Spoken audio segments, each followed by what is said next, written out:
But he doesn't know it because he doesn't know about the laws of learning.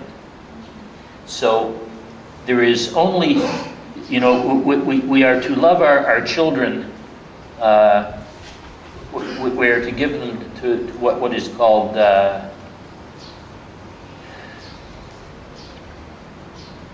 unconditional love.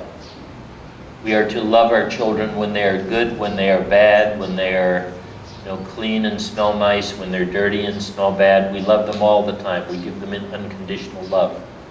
But we don't have to express that unconditional love to them all the time.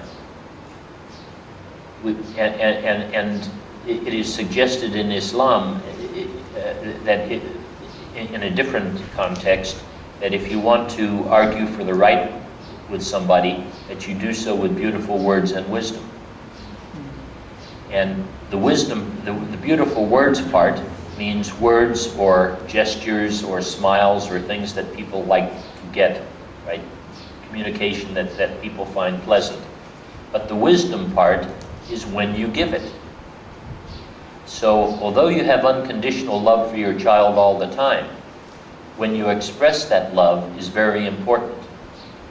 You should express that love after they have done things that are positive, so that those positive things will increase in rate and magnitude. You only can express a certain amount of love to your children, although you love them unconditionally all the time. So pick those times to express that love to them that are after things that they have done good. So that those things that they have done that are good things, and good characteristics that they have, will tend to increase in rate and magnitude. And be really careful that you don't get caught up like this grandfather did, who had no idea about the laws of learning, and is teaching his child very directly and very quickly a very negative and very wrong Islamic behavior, which if he had known what he was doing, of course, he would not have done that thing. But it was his ignorance of not knowing about the laws of learning that allowed him to do this. And this is why we have so many problems in the world, is because so many people have no idea about the laws of learning. You know, we have people who put on these terrible movies with lots of violence, and then somebody will say to them, "Don't you think these really violent movies make people do violent behavior?" And they'll say, "No, no. You know, we've done studies. These movies, they don't make, they don't change normal people's behavior from non-violent to violent." Well, this is probably true, but not everybody is normal, and there are people who are just on the edge of violence anyway. So they see a movie about some particular type of violence, and then they say, "I'd like to try that," because of this normal curve, right? But everyone on the whole curve, just as I said yesterday, or about everyone who learns about the scientific proof of the existence of God, will move somewhat towards a belief in God, even if it is just very early steps of thinking, well, I thought there was no evidence, now there's at least people claiming there is evidence.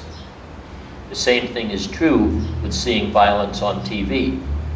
And even worse, or at least as bad, is the fact that we come to accept violence as a normal part of life.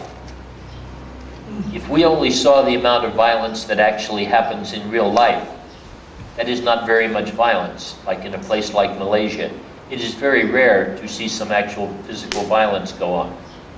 So you don't see lots and lots of instances of people stabbing and shooting each other. But in America, where kids watch a lot of TV, by the time they finish high school, they have watched an average of over 20,000 murders on television. Now, if you watch 20,000 murders, even if they are dramatic presentations on television, it desensitizes you to violence. And it makes you feel like, well, murders are just one of the natural things that happen. And a lot of the way the murders are done, or the killings are done, like you have people like Clint Eastwood, when he used to do these Dirty Harry type movies. You know, it isn't like oh, I shoot the person and, oh, wow, blood everywhere, this is really terrible. He just casually, boom, you know, and then goes on with his life like it is nothing. So you see something like this 20,000 times over 18 years, and you get the idea that this is a common thing in society, where it isn't a common thing in society at all. But by believing it is a common thing in society, it is moving everybody to be desensitized to it happening and considering it normal behavior in society. So when we see in the paper now, almost every day there's a murder or more, we don't feel really shocked, because we see on television, if we watch Western, you know, astro movies or something like that, we see hundreds of movies perhaps hundreds of murders every day, so it is not such a big deal. But every one of these things, remember, absolutely every influence that comes in and is perceived writes a message in your total past learning history. So if you have 20,000 messages written in there that murder occurs commonly and can be done without much emotional feeling, then it is going to teach you that that is the way life really is.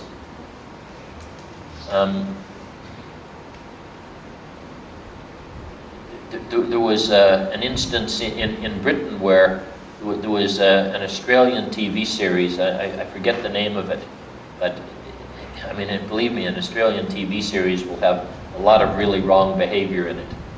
You know, there'll be lots of drinking, and there'll be drugs, and there'll be lots of promiscuous sex, and there'll be violence and all of this. So in some schools in Britain, they were actually, as part of the class, they were showing this TV series because they said this would be the best example these kids would ever be seeing of normal life. And they wanted to teach them what normal life would be like rather than the lives they were living. So they must have lived in a really terrible area. This series was better than where they lived. But it is extremely naive or even more ingenuous, meaning ingenuous is like when you say something is true and you know it is not true. Like you have these owners of the tobacco companies, and they come in and they get investigated by congressional committees, and they say, and like a senator will say to them, do you seriously believe that the data that says cigarette smoking is harmful to health, that this is false and smoking cigarettes does not harm health? And they'll say, yes, as far as I'm concerned, that data is no good. We have data that shows that cigarette smoking does not harm health. Now, personally, I think they are just lying. But this kind of thing goes on, and maybe because they are making so many billions of dollars from it, it alters their perception. Because, as I think did I mention the other day when I was talking about perception, that perception is not an objective thing. You know, you can see Bill Gates as a communist, or from the point of view of communist or capitalist, and you see him differently. If you are making billions of dollars from something, like entertainment industry people or tobacco industry people or alcohol industry people, you have a very big stake in thinking what you are doing is okay. Or even if you don't really think it's okay enough to do because of the money you get. I remember reading in the Star newspaper here in Australia, they interviewed a middle-aged Chinese lady who was bringing in young from late teen to early 20 naive Chinese girls to work in prostitution in Malaysia. And she is caught by the police. And when she is interviewed by the Star reporter, she said, I don't know why they're making such a big deal out of this. What I'm doing was good. I'm making a lot of money. So she had no idea, right? From her point of view, the making of money superseded the huge immorality of bringing these girls into prostitution. So all of these people, whatever they think, right? They came to think those things through this learning process. So just very briefly again, I think I said this the first time, but what we really want to do, because we want to get children to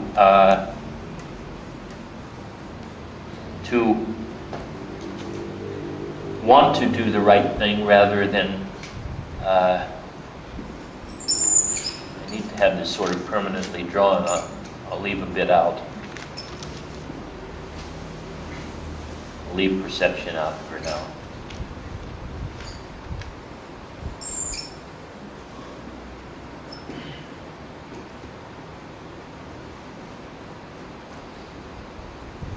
What we want children to do is to understand that every single thing that comes in, every influence that comes in, will have some effect greater than zero. Which is greater? Is this greater than? Yeah. Okay, everything that comes in is going to have some effect greater than zero. And what its effect will be based on these laws of learning. Is it rewarding or is it punishing? So, getting back to the example before of the clothing of Britney Spears and Christina Aguilera, the girls see this, and if they see this as a positive thing, then it is rewarding to them. And they are going to increase in rate and magnitude in the future in dressing in that way. If they see it as a negative thing, then the opposite will be the effect. So, because so often it is presented in a negative way, we ask them to use this inner speech that Allah has blessed them with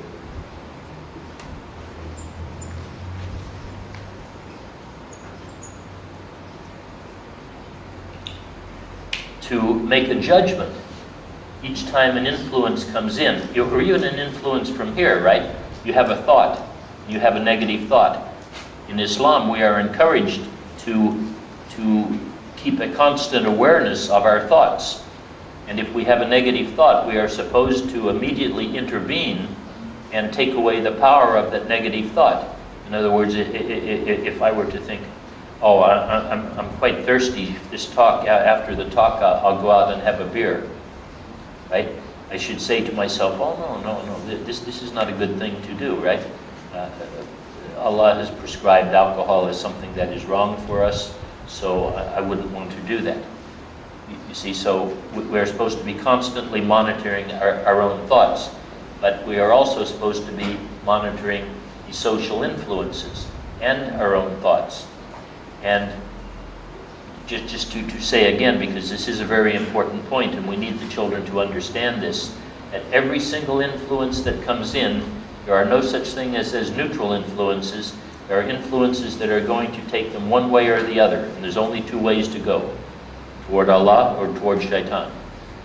And they need to, this is part of taqwa.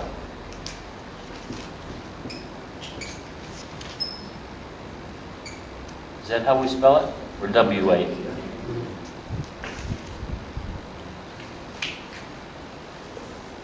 Taqwa, sometimes children, I ask them, what does taqwa mean? And they say, fear of Allah. But that is a very simplistic understanding. It means really awe of Allah, to have so much, to value Allah so much, and love Him so much, that you want only to do what He wants you to do. But to do only what He wants you to do, you must know what He wants you to do. So part of taqwa is what is called enlightenment, an understanding all that is right, that Allah says is right, and all that Allah says is wrong. And so children need to be taught to develop a very high taqwa, so when they make judgments on the social influences that come in, or the thoughts from their inner speech, they can make a good judgment on each one. Is this something that Allah wants me to do, takes me to Him? Or is this something Allah does not want me to do and takes me from Him to Shaitan? And then, as I said before, then to counter that influence with their inner speech. So in a way, it doesn't matter so much whether the influences coming in are bad or not, if they are constantly countering them with their inner speech, with high taqwa and love of Allah, to say, every bad influence that comes in, I reject.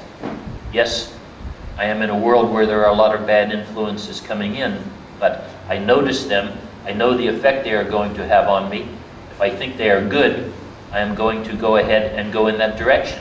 So it is important for me to recognize them as bad, so that I go in a positive direction. And this is a big part of how we get children to behave rightly in the world. And it is a big part of what I was saying earlier, is how you get children, or how you get learning that takes place in one place with somebody teaching them this, like a parent teaching them this, and then they go somewhere else, like they go somewhere with their friends, and you are not there with your influence, but they carry that influence with them as the message that is written in their consciousness. And then if they are sufficiently motivated to do so, they will use their inner speech. And this is the power Allah gives them as His Khalifa. That wherever they go, they have the power to resist negative influence. So it's a matter of teaching them to recognize negative influence, how to counter negative influence, and very importantly, as I said, with all learning that takes place, you have to have them motivated to not want to participate in negative influence. And you want them to have great love for everything that Allah wants, and great disdain or dislike for everything that Shaitan wants. Yes? If I have a situation where, let's say, my kid has to perform a salat, right? And I say, or the fasting in Ramadan, and I say, I'm not going to reward you, because the reward from Allah comes later. And the reward is not immediate, because you said earlier that for maximum effect, the stimulus that comes must be as quickly as possible. But whenever my kid does something, I teach him that the reward from Allah comes in the hereafter. So you must do it for Allah. Can that be said as an inner speech first? And can that inner speech supersede the law of learning? That means traditionally, when people teach their children, they do this. They try to integrate the taqwa. I think foregoing all these laws of conditioning to make the child passive towards Allah's orders, and later, can that supersede that? Okay, in the first place, I don't think it is true in Islam that Allah has said the reward for right behavior is only in paradise. He tells us the reward is in this world and in paradise. So it is fair to give reward, right? But you can give reward in the way of saying, I'm so happy to see you fast, because Allah will reward you in this world and in paradise. You see? So the reward is actually given in the form of giving them advice that will write a message in there to make it even stronger, that knowledge that is the relationship between the right behavior. And then on the giving of praise, we want to be careful in Islam, because all praise ultimately is due to is owing to Allah. So we teach the children that sometimes when they do good things, people like these good things, and they give the praise to them. But this praise is actually to be passed on to Allah. So they say something with their inner speech, you know, indicating that their thankfulness to Allah for the fact that they did the thing that received the praise, and recognize that Allah is the one who is deserving of the praise by putting them, helping them to be someone who did the thing that got the praise that really gets passed on and deserved by Allah. The law of learning is actually going on without being aware. It is going on that way. Yeah, well, yeah, I mean, most of it is unaware, and this is why most of the world has done what is called blow with the wind, because you just go whichever way the influences are, because we don't look at the world as a world of influences, but Allah has told us we are to look at the world as a world of influences, and we are supposed to support those influences that support His will, and oppose those influences that go against His will. So these laws of learning, which are, by the way, just as the laws of physics are applied to the universe by Allah, and the laws of chemistry and the laws of biology, To the degree we have correctly understood the laws of learning, these laws are applied by Allah to allow biological life forms and human beings to take direction, to move in the right direction, to move toward carrying out His will, just as the laws of physics, chemistry, and biology are to do. So as the groupings of subatomic particles become more and more complex, Allah starts giving different levels of laws to make sure that His will is carried out. And this is why, as Khalifa of Allah, He has given us the ability to, He has given us the responsibility and obligation to choose to do that which is right, and He has also given us the tool through our inner speech and through revelation on how to use it, how to counter the negative influences and increase the influence, the power of the positive influences that take us toward Him. So He has given us everything we need. These laws of learning, though, they are amoral, meaning that the laws of learning themselves will take you toward good or they will take you toward bad, depending on what you do with your free will as these influences come in. That's what it means to be a Khalifa of Allah. So to be a successful Khalifa of Allah, you really need to understand well these laws of learning and how the influences affect you and which direction they are taking you, so that you can do what you are supposed to do as Khalifa of Allah, which is always make yourself good, which we essentially do by commanding the right and forbidding the wrong for ourselves. With our friends, we help those around us, eventually all of human society. We try and improve our friends and all of human society eventually by keeping the same look on what the influences will be on them. If you see your friend having a bad influence on them, you say to them that is a bad influence on you. That will take you to shaitan. You don't want that. So you should say these things. If your friend doesn't know these laws of learning, you see, then you teach it to your friends. This is part of your second responsibility as Khalifa of Allah, to help others become good. So these laws of learning are very, very critical to be used by the symbolic language or the inner speech that Allah has given us when He breathed it into Adam and gave us our free will. You cannot exercise your free will unless you are able to discriminate between which is right and wrong, and unless you are motivated to use the laws of learning to increase the power of the positive and decrease the power of the negative. So it is part of Allah's perfect system, or what I referred to yesterday as His grand cosmic plan, that we learn these things. This is why I said, I think in the beginning of the course, that this all comes from a hypothesis that if you give any individual or social group a positive, accurate, motivational worldview, which I now know to be Islam scientifically and logically understood, along with the traditional understanding,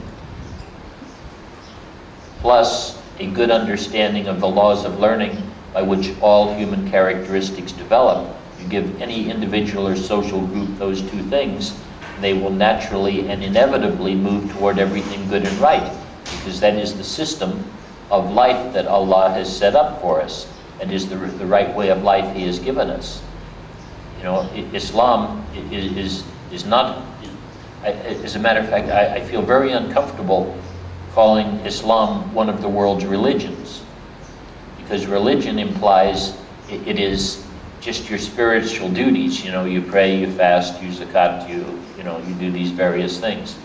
Islam is total way of life. Deen does not translate as religion, it translates as way of life. And other religions do not see their religion in that way, and they didn't practice them very much in that way, and we are starting not to practice so much in that way. But we really need to understand this, and further to the thing that I said about the wrongness of the use of punishment or the use of force to get the right thing to happen. I think some statements in Islam are much broader then they are often interpreted such as there is to be no compulsion in our deen, which I think I mentioned the other day. Many people interpret as you are not to compel people to become Muslim. But if you take the wording itself, there should be no compulsion in our deen, it's saying there should be no compulsion in our right Islamic way of life, meaning that we should do everything that is right in Islam, everything that Allah has told us is within our right to do and is legal and lawful to us, or halal, that those are the things that we should choose by our free will. We should not be forced to do them. And this is the goal of what a right Islamic world is about. And this is what it means to be Khalifa of Allah. And so when you teach children that, and it really gets into their heart and their mind so that they understand it intellectually and logically in their mind, and they feel it very warmly and powerfully in their heart, then they take this with them. And they are very hard to touch with negativeness. But if you have not put these things into their hearts and their minds, then they go out without an armor into a world that is going to attack them with all sorts of negative ideas from secular materialism. And these attacks are very, very powerful and very, very successful.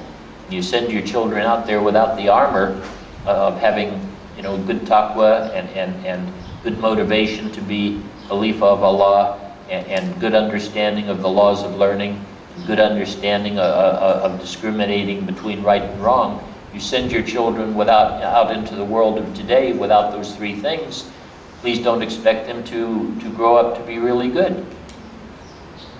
We have to prepare our children. Allah wants us. This is part of growing up in the good Islamic family. Part of the two things you have to give the children. They need to be taught all of those things. They are not just to be taught to pray and to fast and this. We often hear this hadith, which is correct from our beloved Prophet Muhammad, peace be upon him. The story about the Bedouin who came in and he said, how much do I have to pray? And the Prophet said 5 times a day. And he said, okay, I'll do that, no more. How much do I have to fast 1 month a year and no more? He said, okay, I'll do that. How much zakat do I have to pay? A certain amount. He said, I'll pay that, no more. And the Prophet said to him, if you do all that, you're guaranteed paradise. That's the way we normally hear it. Okay? But that is not all of it that there was. That is taken a little bit out of context because there were some other words. The Prophet said, if you do all that and make the halal halal and the haram haram, you are guaranteed paradise. Which he has essentially said, if you do those obligatory spiritual things and everything else that is right and nothing else that is wrong, you are guaranteed paradise. This is what we need to teach children. And they need to know that things work on a shaping process, and you do not just jump all of a sudden from being good to being bad. That it is small steps, and so you have to look out for these early small steps. If you are hanging out after school with your friends and they offer you a cigarette and you say no, it is not a matter of thinking, wow, I am such a good Muslim because I said no. Because what if maybe in your inner speech you said, it would be pretty cool if I could do that, but I'm not going to. See, so they took just that little tiny step towards thinking it is okay or might be a good thing to do, although they actually didn't do the wrong thing. So they need to learn the subtleties of the learning process so that they can jump in very early in the shaping process. I was talking with some of the older kids in Adni school last year about the right relationship between boys and girls. And we discussed what does Allah say is the right relationship between boys and girls who have reached puberty. And the right relationship is you just basically stay apart from each other and can only communicate if it is like a business or an official matter where you have to communicate. And the fact of even having, like in class, just a few friendly words between a boy and a girl is an early step on the shaping process. And if you have a few friendly words in the classroom, maybe then you'll walk down the hall together and have a few friendly words, and then maybe you'll sit outside on the bench together and have a few friendly words. And then who knows where it leads. So you have to break in early in the shaping process before the shaping process gets underway. And Allah told us, you stop the shaping process at the point where it is anything more than a necessary communication, and you don't have friendly social communication. So that you never get started in the shaping process. And if you don't get started in the shaping process, you never get from where you are at the baseline to the goal. And if the goal is illicit sexual activity, right? And you never say a first friendly word, you're never going to get to the illicit sexual activity. You say the first friendly word, you're taking the first steps toward that could go there, not necessarily will. So Allah says, stop at that point. Interestingly, the response from some of the kids was that that's just too hard to do. I mean, you know, because we have honest discussions, they said, you just can't do that today. And I said, I realize that is the situation you are caught in. You are caught in a world that says today that is okay, and it says not only is it okay, but it is not okay if you don't. It is like there is something wrong with you if you do what Allah said to do, and that you have to be powerful enough, because Muslims are not supposed to be weak. As I say to them, you know, is a Muslim supposed to be strong or weak? They say strong. I say, well, if you are supposed to be strong, are you supposed to let shaitan influence you? And they say no. So I said, should you do anything that shaitan wants? And they say no. And I say, well, does shaitan want you to take the first steps towards an illicit sexual relationship? And they say yes. And I say, well, if the first step is just some friendly words in the classroom, then should you take that step or not? Should you be strong enough not to take that step? Even though the boys may think, oh, well, she's really stuck up, or, you know, or you see your friends doing it, and you think that I should do it too. So we need to build that inner strength in. Now it's not going, and I say to him, it's not going to be easy, and it's not going to happen quickly. And Allah recognizes the situation we are in at the moment. And Allah is very merciful with us. And Allah does not ask us for something that we cannot do. But Allah does ask us to sincerely try and do everything that we can do. So you need to be sure when you say you can't do this, is it really that you can't do it, or is it just hard to do, something you could do, but it's easier not to do? And then if that is the case, you are following the will of shaitan, not the will of Allah.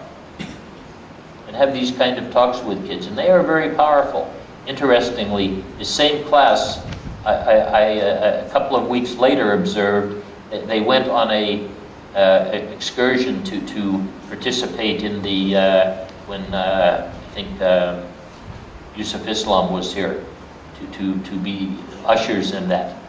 And they were down there all day long together with very little adult supervision. And I dropped in to see how things were going, and they didn't have much to do, so they had a lot of free time. And in the auditorium, all the boys were sitting on one side and all the girls were sitting on the other side. And nobody had made them do that. You know, they had decided to do that. Because I said to one of the girls, I said, I notice everyone is really separated and the boys are not talking with the girls. They said, yes, we decided that best to keep separate. So sometimes these talks can have a lot of impact, right?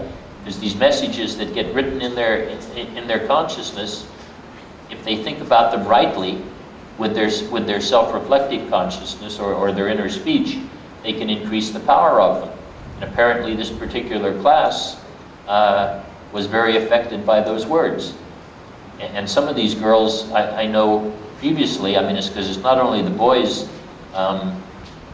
seeking out the girls, but in modern times, some of the young girls are quite active in seeking out the boys. And some of these girls who had been very active in going around and talking with boys actually had stopped going around and talking to boys as much as they had. So this kind of thing is really good to see, and it is very rewarding. You remember I mentioned earlier about how punishment is so effective because you see the effect of it so quickly. But if you're using reward, you often don't see the effect so very quickly. So you have to watch carefully to see the reward. You know, this reward for me for having this conversation with this class happened a few weeks later. And if I hadn't remembered what had gone on and connected the two, I might not have felt so rewarded as I did for having that conversation with them. Because reward is a much more subtle thing in its effect than the very direct and overt consequences of punishment. And if the two are just confronted right with each other, punishment or positiveness, I don't remember if I said this in the earlier lecture, but if you have a room and there's one person in the room and two people come up to them, there's a chair on this side of the room and a chair on that side of the room. Did I give this example before? Okay, so one person comes up, two people come up to the one person in the room, and one of them says, I would really appreciate it if you would sit in that chair over there. It would be very helpful for me, and I would like it a lot. And the other person, who's got a big stick, says, if you don't sit in this chair over on this side of the room, I'm going to hit you as hard as I can with this stick. Well, in a direct confrontation like that, negativeness, force, and aggression is probably going to win over reward. So this is why reward, the reward for the use of force and aggression, because it is quite direct, has a very powerful effect on us, because we notice it very clearly. And when we didn't understand all the consequences, as P.F. Skinner said, we are only beginning to understand the power of love as we are beginning to understand the weakness of force and aggression. Before, we didn't understand the weakness of force and aggression. We thought force and aggression worked really well. Now we know it doesn't work really well. And we know that reward or love, positive relationship, works really well. So, but it doesn't work as fast, and for you to be rewarded for using it, you have to be careful to look for its positive effects later on, because you're not going to see them in the half second usually. It would be the ideal after the response in the learning experience. So that is pretty much today's preliminary talk on learning. We will go much deeper into it in later discussions. So I thank you very much for letting me talk with you today, and our time is up, unless there were any more questions or anything that somebody wanted to add. I think it should all happen at the same time. You know, all of these things I tell you would be useful for you to tell your children. This is not just adult knowledge I'm talking about. This is knowledge that should be available to every human being. And so I would start telling children about their roles and responsibility as Caliph of Allah from before the time that they are verbal. I mean, I would start literally at birth telling them about it, knowing they can't understand, but they just get familiar with the ideas. And of course, you should try and model that in your life. I mean, the better model the parent and the teacher is of these Khalifa roles, the more effective it will be with the kids. But you can't depend on waiting till the adults change to change the kids, because also the children have not had so much past information written on their total past learning history that they have to overcome to get really comfortable and excited about the role of Khalifa of Allah, get really dedicated to it, and get that burning love in their heart, right? That they are more open to new information than adults are sometimes. So sometimes what we find happening is the kids learn it at school, parents haven't taken the opportunity to learn much of it at home, but the children take it into the home and teach it to the parents. So it can be a both-way process. So I think it is very important that the ideal is everybody learn it at the same time. But we certainly don't want to exclude the kids, because the kids may be more receptive in the beginning than the adults. Yes, sister?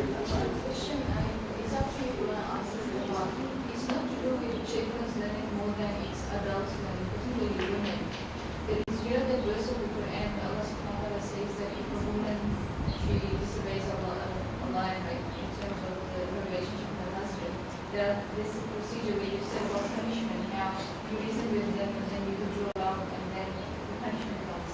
So this thing with that, how would you sort of put it forward in terms of making the person understand why Allah has given their stipulation in terms of hitting? It's a symbolic hitting, I know that, but how would you kind of put it in a way that they say, why is it that man has been given that as a, do you know what I mean? So can you kind of comment a little bit? Well, it is because Allah has apparently cast men in a certain role, in that in all things there needs to be a leader. You can't have like a home without a leader, and you can't have a competition in a home between the man on the woman and the woman as to who is to be the leader. So for whatever reasons Allah has, He has designated the man as ultimately the leader. But this does not mean his leadership is to just to be like a dictator, right? He is to be like a caliph who takes advice from everyone in the ummah, or a man should take advice from everyone in the family, and his decision should be in the best interests of everyone in the family, not in his own best interests. If he is making a selfish decision on the basis of his own interests, he is then committing a sin. And as to the punishment itself, first a gentle reminder, then a removal of physical affection, and then what has sometimes been called beating. The beating has been over and over described and interpreted by scholars as to be symbolic, not to be hurtful. And they have said things like no more than the light hitting with a siwak, like the little toothbrush stick, or even like a feather or like a handkerchief. It is to be a symbolic thing. Man is not supposed to hurt his wife. So actually a man is not even supposed to use as much physical punishment on his wife as we are allowed to use on a child. It isn't that it's okay to hit her 3 times as long as it doesn't draw blood or leave a bruise. It doesn't hit her in the face or the stomach. Man is not even really supposed to do that much. It is supposed to be a symbolic way of saying your behavior is so bad that it is harmful to a right Islamic relationship, for us having a right Islamic relationship. And I think, although a woman may not have the same right to punish the man in the same way, that the woman certainly does have the right, and I think obligation, to talk to the man in a way to instruct him also. It is not only the man that instructs the woman, but men and women in Islam are considered to be equal in knowledge and intelligence. And so that if a man is doing the wrong thing, the wife should be telling him, but she should tell him in a nice way. And he should, as the leader, take that information in a right way and use it the way Allah would want it used. That would be the ideal. Why I ask you this question is that, for example, I'm faced with a woman who's not a Muslim, and this seems to be like an issue in terms of why is the man doing that? Why does he have to resort to the physical punishment? So it's something that kind of keeps him away from even wanting to accept, especially this, marriage situation. Yes. So how? Well, just make it really clear that that the opinion is that the man is not supposed to beat his wife in the way we consider beating a wife. That Allah is merciful and Islam is a merciful way of life. And although that term is used, beating, it is not to be meant as a beating in the sense that he can just slap her around and punch her or whatever. That there is a limit, and that limit has been decided by scholars to be so mild that it can only be considered a symbolic beating, to indicate how very serious that wrong behavior is. And a man is not supposed to resort to that use of, if you want to call that punishment, for mild discretions, only for very serious behaviors, like, say, for instance, a wife just wants to have the right to go anywhere she wants, anytime she wants. Right? Well, if this is the case, then the husband may be very unhappy, and the wife may be going wrong places at wrong times. And so this shouldn't be happening. Also shouldn't be happening with a man. So Islam can sometimes sound bad, but in the interpretation of the scholars into what is really meant, we find that Islam is always tolerant and merciful. I mean, even in the use of hudud punishment, we look at the time of our Prophet and we say, how many people were executed for zina? Right? 2 that we know of, possibly 3 in the 10 years in Medina. And the 2 we know of for sure were given every opportunity in the world not to be executed for zina, but wanted to be executed because they wanted their punishment in this world and not in the afterlife, and felt strongly enough in their beliefs about Islam, what they had done wrong, to make that choice themselves, even after having been advised by Abu Bakr and Omar and the Prophet himself. Actually, the Prophet himself. You know the story about the man who committed adultery, and first he went to Abu Bakr and admitted it, and the first thing Abu Bakr does is say, "Did you tell anyone else?" And he said, "Well, don't tell anyone else. Make your amends with Allah, repent with Allah, make it up to your wife, and never do it again." But the man wasn't satisfied. He thinks, well, Abu Bakr's too gentle. I'll go to Umar, who is really tough. First thing Umar says to him when he hears it, "Did you tell anyone else?" He says, "I just told Abu Bakr." He says, "Well, repent, do the same thing." Then when he went to the Prophet, first thing the Prophet asked him, "Did you tell anyone else?" Now that he finds out that he's already told people in the community, he says, "Well, because you have now made it public, we have to go ahead and do it, because we cannot make it seem that we do not carry out the will of Allah. You have had every opportunity not to have this carried out. It is now your choice, and the example is needed in the community since you have made it public." So, for people who think that religion, that Islam is a religion of harshness and punishment, I mean, they are very wrong. Islam is about as tolerant as you can possibly be, and as merciful as you can possibly be. Islam is. That does not mean Muslims are. Unfortunately, around the world, many Muslims are very harsh. But that is not the sunnah of our Prophet, it's not the sunnah of the companions. So, to the degree that harshness has crept into the Ummah, it has crept in not through Islam, but through wrong cultural influences. And I think when we talk to people, we need to be honest and explain this kind of thing.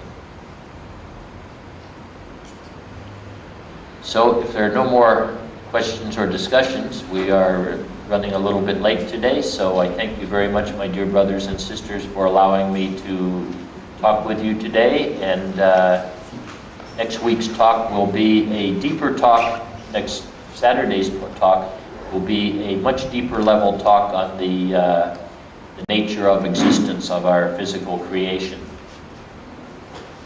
In other words, we will go a little bit beyond what we see to to what is the reality of the physical existence.